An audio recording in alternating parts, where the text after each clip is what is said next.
know it's coming right at us. It does look like it's coming right at us. Devastation is the only thing I can think of. They said it was going about 137 miles an hour when it hit here. We felt like we were being run over by a train. It's just a huge disaster for the town of Monson.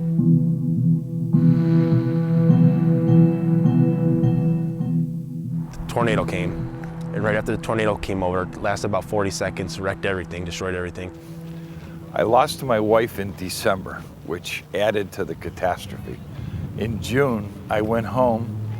I went to shut the door in my basement, and the house blew out of my hand. Up in the air, it went about 100 feet, landed on my car. I was thrown down cellar. All the debris fell on me, and it took me about 25 minutes to get out. You could hear it coming. You could hear windows smashing. It seemed to last forever. While I was holding my granddaughter, she didn't cry, she didn't moan, she didn't make a word, she just clutched. And I kept patting her and saying, "You'll be fine, we'll get through this. God won't hurt us because he loves us." And I looked up and I said, "God, you better be listening to me." I was looking out our now opened up back door for a tornado, and instead of a tornado, the lightning struck, and my wife was holding on to an iron septic tank for support. And when the house got struck by lightning, it came through the house, through all the pipes, hit her. My wife was screaming in the corner saying that her insides were on fire. She couldn't stop shaking. The mattress that I had over the top of them, I laid it on the floor, had her lay down. There was no way we could get help. So I started praying, which is something I haven't done in a long, long time. The devastation was just unreal at first. And then turning around looking at what I had saved or what I had enjoyed with my wife for 46 years was just gone in an hour, in a minute. It was just... We just lost everything, as you know. And the only thing that's kept us sane is just all the work we've been doing in rebuilding. Members of our community were absolutely instrumental in promoting the quick recovery process. The whole town came together to work on things, and the town has been amazing. It's an amazing place. And in the month of June, we registered over 1,200 volunteers. We served 30,000 meals out of the church in the month of June. Anyone you speak to will say, "We ate lunch there, we ate dinner there, half of us ate breakfast there." It was where you went to talk to everybody who was in the same boat as you.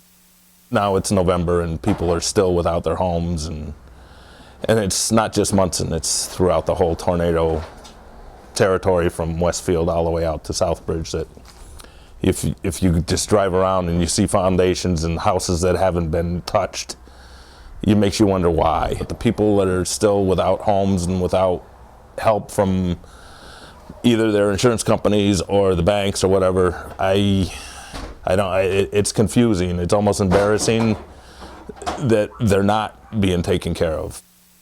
They just want you to fly away. Leave them alone. We'll pay you something and you'll be okay. But you have to fight. You really do. His estimate was like 300 and something thousand to put our house back the way it is. Insurance company offered 80,000 less than that. So I'm like, well, how are we gonna, I can't put it back. We're still paying a mortgage. I'm still paying my mortgage on nothing that's here. I think the thing that struck me most was how, beyond the impact physically and emotionally on the people of Monson, was how the community really turned to itself and demonstrated the best of what it means to be a community.